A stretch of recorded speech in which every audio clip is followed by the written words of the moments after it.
নমস্কার বন্ধুরা, আরবিপি চ্যানেলে আপনাদের সকলকে জানাই স্বাগত। চলে এসেছি গীতা এলএলবির নতুন একটি পর্ব নিয়ে। আজকের পর্বে শুরুতেই আপনারা দেখতে পাবেন পদ্মর ফোনে হঠাৎ করেই একটা ফোন আসে। এরপর ভজন বলে, পদ্ম তোর ফোন এসেছে রে। এরপর সেই আয়া সেন্টারে মহিলাটি বলে, কার ফোন এসেছে? তখন ভজন মিত্তির বলে, আর কার, অগ্নিজিৎ মুখার্জির। নেড়ে পদ্ম ফোনটা এবার ধর। এরপর পদ্ম ফোনটা ধরতে যাবে, এমন সময় ভজন মিত্তির বলে, কে রে, কই? ওর মাথায় যন্তরটার একটু ধর, নইলে আবার বেফাস কিছু বলে দেবে তো। এরপর ভয়ে পদ্ম ফোনটি রিসিভ করলে দেখা যায় সেই ফোনের ওপারে গীতা থাকে। গীতা বলে, পদ্ম আমি গীতা বলছি। এরপর পদ্ম কি বলে, তোর আশীর্বাদে আমি আসবো, শুনেছি তোর 3 দিন পরে বিয়ে। পদ্ম, আমি বুঝতে পারছি তুই তোর মামার বাড়ি যাসনি। তোর মামার বাড়ি এখান থেকে যেতে তো অনেক দূর লাগে, তুই কোনো গাড্ডায় পড়ে গেছিস তাই না? এরপর গীতা পদ্মকে বলে, হ বা নাতে উত্তর দে না পদ্ম। এরপর এরই মাঝখানে ভজনের কিছু একটা সন্দেহ হয়। এরপর ভজন সেই ফোনের স্পিকারটা লাউড করে দেয়। তখন গীতা বলে, পদ্ম সত্যি কি তোর বিয়ে? তোর কার সাথে বিয়ে হচ্ছে সেই অ্যাড্রেসটা আমাকে দে না। এরপর পদ্ম বলে, না, যা বলার আমি সবকিছু বড়বাবুকেই বলবো, আর তুমি আমার সাথে কোনো সম্পর্ক রাখবে না, আমাকে আমার মতো বাঁচতে দাও। এরপর গীতা বলে, আচ্ছা তুই এটা বল যে তোর কোথায় বিয়ে হচ্ছে। এরপর পদ্ম বলে, আমি বড়বাবুকেই বলবো। এরপর গীতা ফোনটা বড়বাবু মানে অগ্নিজিৎ মুখার্জির কাছে দেয়। এরপর অগ্নিজিৎ মুখার্জি যখন ফোনে কথা বলে তখন পদ্ম বলে, বড়বাবু আপনি আসবেন তো আমার বিয়েতে? এরপর অগ্নিজিৎ মুখার্জিকে গীতা ইশারায় বলে, আপনি বলুন যে ওর যখন বিয়ে হবে যখন ও সাজগোজ করবে তখন ভিডিও কল করতে। এরপর অগ্নিজিৎ মুখার্জি বলে, তোর যখন গায়ে হলুদ হবে সেটা ভিডিও কল করে দেখাবি। আমি নিশ্চিত হতে চাই যে তোর বিয়ে, তাহলে কিন্তু আমি আসবো। ফোনটা রাখার পর অগ্নিজিৎ মুখার্জি গীতাকে বলে, তুমি আমাকে দিয়ে এসব কি বলাচ্ছ? এরপর গীতা বলে, আপনি ওসব বুঝবেন না, এতক্ষণে হয়তো রূপা আই সেন্টারে পুলিশ পৌঁছেও গেছে। আমি কনফার্ম যে পদ্ম নিশ্চয় একটা ফাঁদে পড়েছে। এরপর গীতা বলে, যেমন যেমনটা আমি পাঠাতে বললাম সেগুলো যদি তারা পাঠাতে পারে তাহলে বুঝবো যে বিয়েটা আসল, আর যদি না পারে তাহলে বিয়েটা নকল, একটা চাল। এরপর ওদিকে দেখা যায় কিরণকান্তি ব্যানার্জি বলে, ওরা চলে ডালে ডালে আর আমরা চলি পাতায় পাতায়। আর এই বলেই সবাই সেখানে হাসাহাসি শুরু করে দেয়। তখন পদ্ম বলে, আমাকে যেতে দিন না, আমাকে কেন আটকিয়ে রেখেছেন? আর এটা শুনে তখন কিরণকান্তি বাবু বলেন, তোকে যেতে দেব? তোকে? তোর জন্য আমার পুরো রেপুটেশন খারাপ হয়েছে, আর তোর জন্যই আমার ছেলে আজকে জেল খাটছে, আর তোকে যেতে দেব? এরপর কিরণকান্তি ব্যানার্জি বলেন, কি ওকে সাজাও, ভজন মিত্তির বিয়ের সব আয়োজন করো, পাত্র ছাড়া বিয়ে। এই বিয়ের নাটকটা শুরু হলেই তো জমবে আসল নাটকটা। অগ্নিজিৎ মুখার্জি আপনি শেষ। ফার্স্ট টার্গেট হচ্ছে আপনি, আর সেকেন্ড টার্গেট গীতা। অন্যদিকে দেখা যায় বাড়িতে তানভি রাকাকে বলে, তুমি জানো আজকে পাপার কত বড় একটা অসম্মান হয়েছে? কুখ্যাত বিজনেসম্যান বিলাস সান্যাল আমার পাপাকে ফোন করেছিল। তখন মেহেক বলে, এতে পাপার অসম্মানটা কোথায় হলো?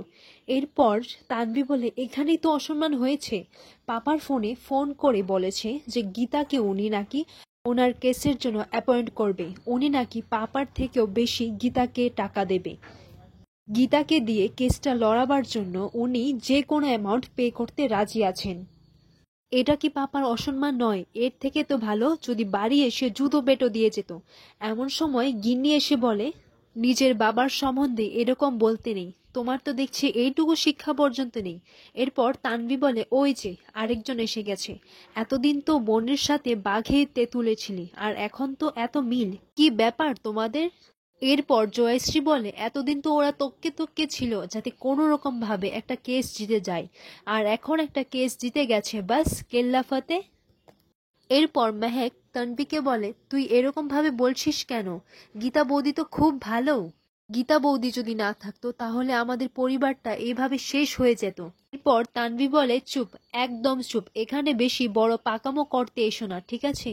আমি শুরু থেকেই জানি যে তোমার গীতা বৌদির দিকে পাল্লাটা একটু বেশিই ভারী আছে। এরপর গিনি বলে, তোমরা কেন শুধু শুধু গীতাকে দোষ দিচ্ছ?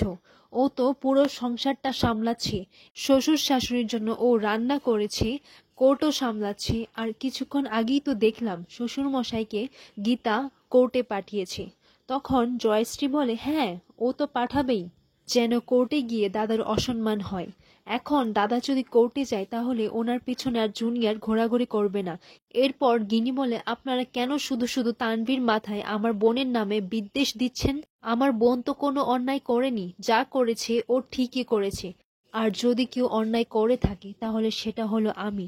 এরপর এমন সময় সাত্বিক এসে বলে, হ্যাঁ, আর তার জন্য তোমাকে তার পানিশমেন্টও পেতে হবে। এরপর গিনি বলে, তুমি যা খুশি করে নাও, আমি এই বাড়ি থেকে কিছুতেই যাব না। এরপর সাত্বিক বলে, হ্যাঁ তুমি যাবে, আর তোমার পিছনে যাবে গীতা LLB। এখন তানভি এসে গিনিকে বলে, you are no more needed, তোমার এই বাড়িতে আর কোনো প্রয়োজন নেই। এরপর গীতা উত্তরে তানভিকে বলে, তোমার কি মনে হয় আমি আমার স্বামীকে পাওয়ার জন্য এই বাড়িতে অনেক অসম্মান অপমান সহ্য করে থেকে গেছি, এরপরেও আমি এই বাড়ি ছেড়ে চলে যাব? কখনো না। তোমার এই ভাইটি আমাকে যতই অপমান করুক তাও আমি এই বাড়িতেই থেকে যাব। আমি অন্য ধাতু দিয়ে গড়া, আমাকে যতই যন্ত্রণা দাও, যতই কষ্ট দাও, আমি কোথাও যাব না। যতদিন আমার বোন এই বাড়িতে আছে আমাকে কেউ এই বাড়ি থেকে বের করতে পারবে না। আর তোমাকে ছেড়েও আমি কখনোই যাব না। এই কথাটা বলেই গিনি সেখান থেকে চলে যায়। এরপর মেহেক বলে, কাকিয়া তোমরা তো বড়, তোমরা প্লিজ একটু দিদিকে বোঝাও না, আর ভাইকেও বোঝাও। এরপর তানভি বলে, থাক, তোমাকে আর এসবের মধ্যে জড়াতে হবে না। আমি চাই আমার পাপা আগের মতো মাথা উঁচু করে বাঁচুক। এরপর মেহেক বলে, গীতা বৌদি পাপার অসম্মান করে না, গীতা বৌদিও চায় পাপার উঁচু হয়ে বাঁচুক। এরপর তানভি বলে, মেহেক, তোমাকে না করেছি নাক না গলাতে, তুমি এর মধ্যে আসবে না। তোমার জন্য পাত্র দেখা হচ্ছে, তোমাকে বিয়ে দিয়ে পত্রপাঠ বিদায় করা হবে, এটাই তোমার ভবিতব্য। আর বাকি রইল কোর্ট, ক্রিমিনাল, কৃপান, পদ্ম, গীতা, এইসব তানভি মুখার্জি দেখে নেবে। এর পরের মুহূর্তে দেখা যায় অগ্নিজিৎ মুখার্জি কোর্টে যাচ্ছেন। আর এমন সময় পঙ্কজ খাসনবিশ ওনাকে ফোন করেন। অগ্নিজিৎ বাবু বলেন, হঠাৎ আপনি আমাকে ফোন করলেন কেন?